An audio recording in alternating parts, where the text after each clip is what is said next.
சகோஸ் இன்னைக்கான வீடியோல நம்ம இந்த மதகஜராஜாவோட மூவி ரிவ்யூவை பத்தி தான் பார்க்க போறோம். இன்னைக்கு ஏன் இந்த படம் இந்த ட்ரெண்ட் ஆயிருக்கு அப்படின்னு சொல்லி பார்த்தோம் அப்படின்னா, அதுக்கு காரணம் 10 வருஷமா நான் இருக்கக்கூடிய நம்மளோட தமிழ் சினிமாவோட ட்ரெண்ட் தாங்க.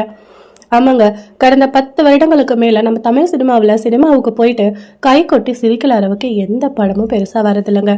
நம்மள ரொம்பவே சீரியஸா வச்சுட்டு இருக்கக்கூடிய கில்லர் மூவி, த்ரில்லர் மூவி, பிசிகோ மூவிஸ், அப்புறம் அடல்ட் டார்க் காமெடிஸ் மூவிஸ், அப்புறம் ஹாரர் மூவிஸ், இந்த மாதிரியான படங்கள் தான் அதிக அளவுக்கு வந்து நம்மள ரொம்பவே சீரியஸாவே வச்சுட்டு இருந்தது. ஸோ இந்த மாதிரி இருக்கக்கூடிய இந்த ட்ரெண்ட்ல தாங்க இந்த படம் இன்னைக்கு ரிலீஸ் ஆயிருக்கு.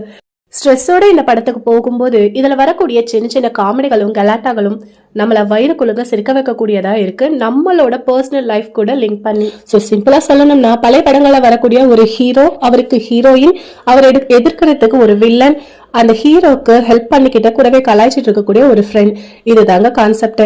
ஸோ ஓவராலா கான்செப்டுக்கு போனீங்க பாத்தீங்க அப்படின்னா கருத்து கந்தசாமி போல ஒன்றும் இல்லை, ஜஸ்ட் கான்செப்ட், நல்ல ஒரு ஸ்ட்ரெஸ் பஸ்டர்.